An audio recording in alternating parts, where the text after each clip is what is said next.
வணக்கம் friends, welcome to Tamil புத்தகம் channel. இன்னைக்கு நம்ம கதை பேசலாம் சீரீஸோட ஃபர்ஸ்ட் எபிசோடுங்க.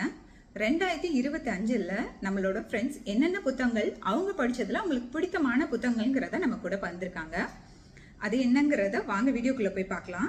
இப்போ நான் புத்தகங்கள் ரெக்கமெண்டேஷன் பண்றப்ப கூட நான் குறிப்பிட்ட ஜானர் தான் படிப்பேன், இல்லை குறிப்பிட்ட ஆத்தர் தான் படிப்பேன். ஆனால் நம்ம நண்பர்கள் பரிந்துரை செய்யறப்ப அவங்க பலவிதமான புத்தகங்கள் படிப்பாங்க.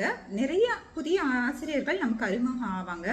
ஸோ வாங்க என்னென்ன புத்தகங்கள் அவங்க பரிந்துரை பண்ணியிருக்காங்கிறத பார்க்கலாம்.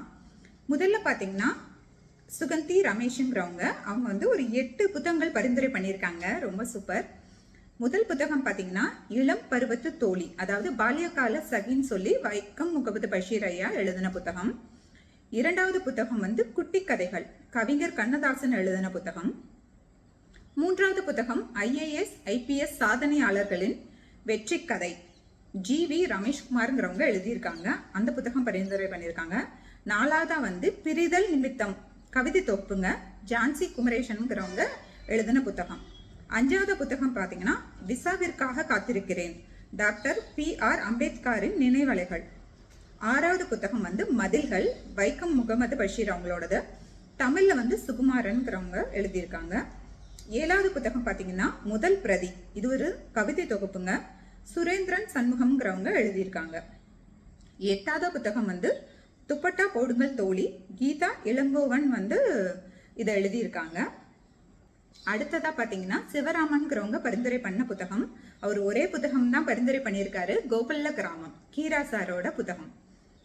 அடுத்ததா பார்த்தீங்கன்னா சிவராம கிருஷ்ணன்கிறவங்க இந்த புத்தகங்களை பரிந்துரை பண்ணியிருக்காங்க. இவங்களும் ஒரு 8 புத்தகங்கள் பரிந்துரை பண்ணியிருக்காங்க.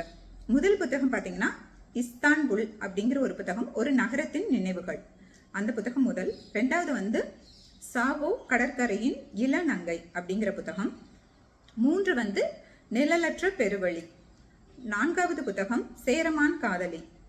5வது புத்தகம் வெண்ணிற இரவுகள்.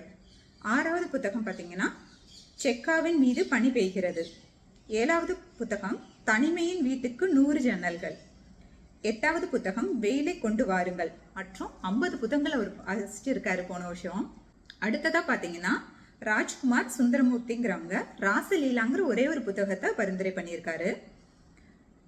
அடுத்தது பார்த்தீங்கன்னா எக்ஸ்போர்ட் இம்போர்ட் கன்சல்டன்ட் அப்படின்னு தான் அவங்க பேரே கொடுத்துருக்காங்க. அவங்க பரிந்துரை பண்ண புத்தகம் நிழலற்ற பெருவழிங்கிற புத்தகம் பரிந்துரை பண்ணியிருக்காங்க.